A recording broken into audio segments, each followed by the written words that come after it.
দর্শক, এবার চামড়া বেচাকেনার খবর জানবো। আর রাজধানীর পোস্তা থেকে সরাসরি যুক্ত হচ্ছেন সহকর্মী হুসেন শাহাদাত। শাহাদাত, চামড়ার দাম নিয়ে কি বলছেন ব্যবসায়ীরা? এখন পর্যন্ত পোস্তায় প্রায় 30,000-এর মতো চামড়া এসেছে, যেখানে তাদের লক্ষ্যমাত্রা চামড়া সংগ্রহের লক্ষ্যমাত্রা 1,60,000-এর মতো।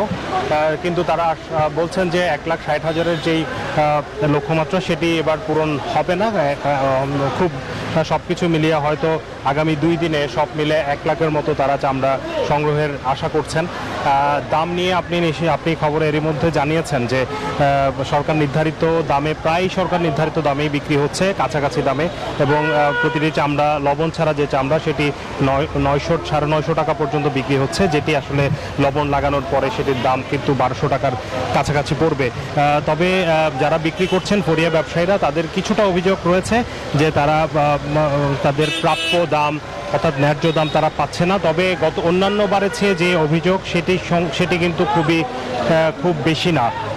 আমরা একটু দেখাতে চাই যে এখানে এই মুহূর্তে এখানে যেসব চামড়াগুলো এসছে সেগুলো লবণ লাগানো হচ্ছে, এবং এই আগামী 2 দিনও কিন্তু এখানে চামড়া আসবে, এবং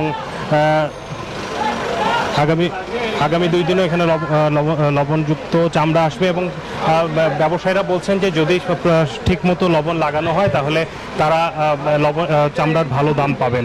তো এই ছিল আমার কাছে এখন পর্যন্ত পোস্তায় চামড়া ব্যবসার সবশেষ খবর।